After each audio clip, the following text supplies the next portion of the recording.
Hi everyone, I am Annarosa Lettieri, a PhD student from University of Salerno. The work that I will present deals with performance-based assessment of seismic resilient steel moment resisting frames equipped with innovative column-based connections. As we know, traditional joint configurations after seismic event are affected by severe damage in parts which are not easy to replace and by residual deformations which affect the reparability of the structures.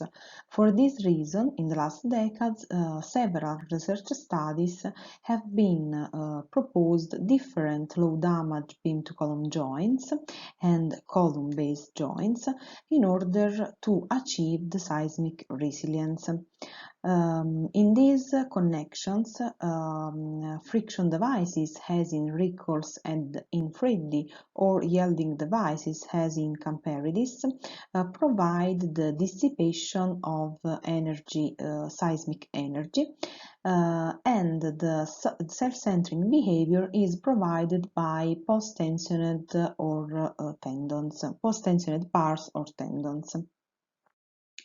Although previous studies have demonstrated the benefits deriving from the adoption of damage-free self-centering connections, few research studies investigated the significant parameters that influence their self-centering capability. For example, Moradi focused on the influence of geometrical properties on lateral response of post-tensioned beam-to-column connection. Camperidis focused on the influence of local parameter of self-centering column basis, such as the initial stiffness of the moment rotation behavior, on seismic response of self-centering moment resisting frames. In this context, the main objectives of this work are to assess the seismic performances of moment-resisting frames with different layout configurations by comparing the responses of two different configurations, moment-resisting frames with traditional full-strength column-based joints and moment-resisting frames upgraded with the damage-free self-centering column-based connections proposed and investigated by Latour. This is done in order to investigate the influence of the frame layout on the self-centering capability of the connection adopted.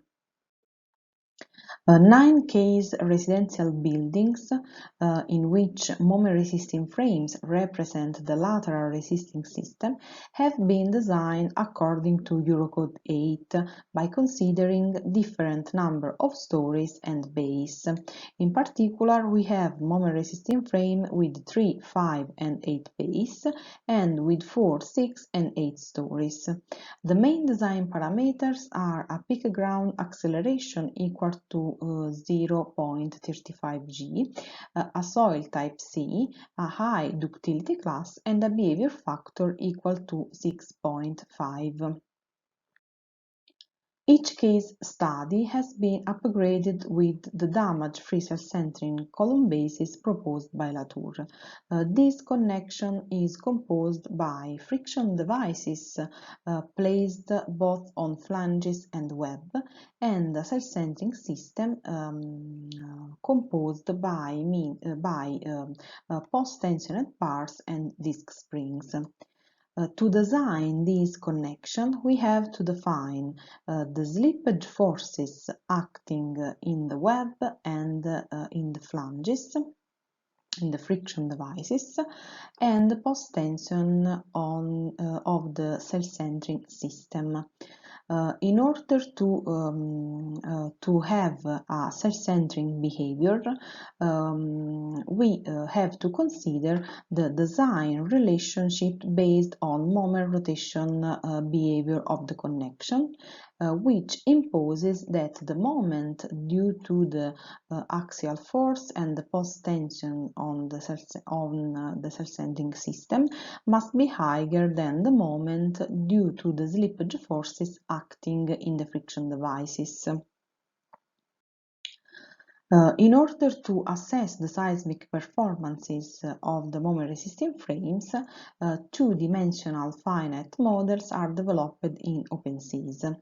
In these models, beams are modeled by using a lumped plasticity approach, where the plastic hinges are modeled with the deterioration model developed by Lignos. The columns are modeled with a distributed plasticity approach. The beam-to-column joints are modeled by adopting the scissors model.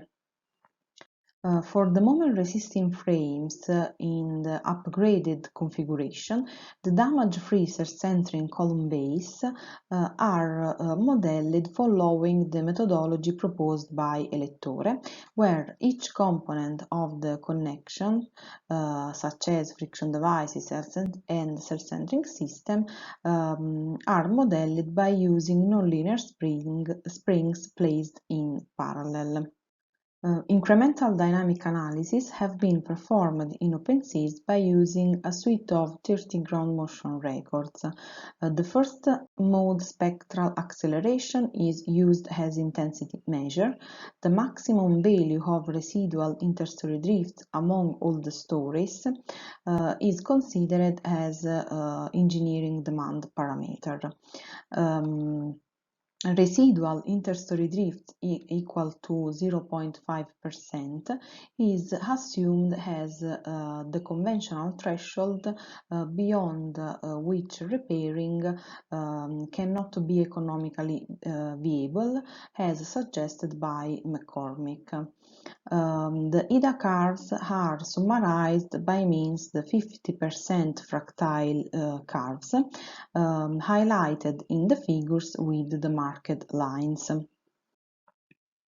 In order to evaluate the effectiveness of the self-centering column basis adopted in reducing residual interstory drift, 50% fractile curves are compared, and in addition, the percentage reductions delta are reported for the two seismic intensities of interest.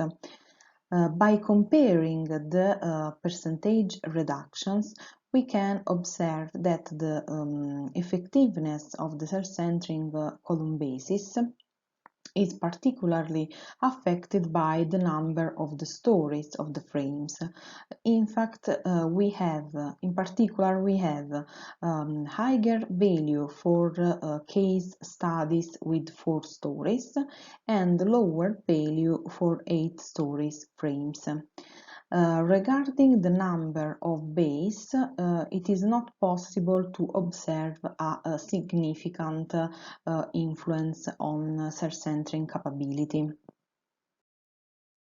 In addition, the distribution of residual drifts in terms of median values among all ground motion at the MCE are reported in order to show the trend of the residual interstory drift along the height of the frames.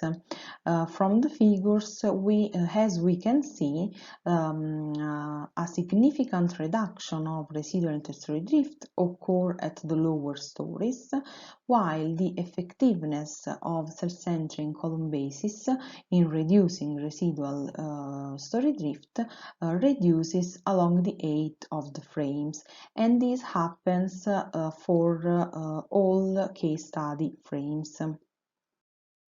Starting from the results obtained by incremental dynamic analysis, story-level fragility curves are derived in order to evaluate the probability of exceeding the threshold limit of 0.5%. In the figures, the filled areas represent the interval between the most and least fragile story of the frame for both configurations. Looking only at 5 bay frames, but similar trend can be seen for the other case studies, we can observe that the probability of exceeding is minimized at the first stories, while the effectiveness and the reduction of the probability of exceeding reduces for the upper story of the structures. In conclusion, we can say that the seismic performances of the structures equipped with damage-free self-centering column-based connections are significantly enhanced. The self-centering capability is particularly influenced by the number of stories. In fact, the efficiency is relevant for 4 and 6-story frames, while it decreases for 8-story frames, and conversely, no sensitivity to the variation of the number of bays of the structures is observed. Finally, the effectiveness of the adopted connections is relevant at the lower stories, where the self-centering column-based connections are placed, while it reduces at higher stories. Thank you for your attention.